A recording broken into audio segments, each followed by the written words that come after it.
សួស្តីបងប្អូនទាំងអស់គ្នាឥឡូវហ្នឹងខ្ញុំមកដល់មណ្ឌលគិរីគេហៅភ្នំលោកតាដោះកំមុំអញ្ចឹងខ្ញុំឡើងទៅដល់លើហើយឥឡូវតែចុះមកអង្គុយលេងនៅខាងក្រោមហ្នឹងមានកាហ្វេ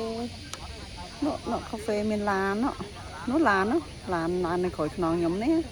គេមានលក់កាហ្វេលក់ទឹកញ៉ាំអីចឹងណាហើយអញ្ចឹងយើងទិញញ៉ាំហើយមកអង្គុយនៅកៅអី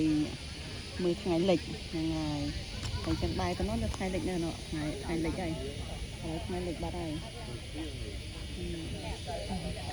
ចឹងមានអីដូចគ្រីឥឡូវរីករាយតានេះបងប្អូនមកសិភីដែរហើយនេះមកជើមកអូនណែបងអួតថាទិញបឺ1គីឡូ5000ហើយនឹងហើយនឹងម្រេចមណ្ឌលគិរីបងប្អូនអត់ដែរញ៉ាំតែម្រេចកពោដែរល្បីប៉ុន្តែឥឡូវផុតទៅក៏អូបដែរស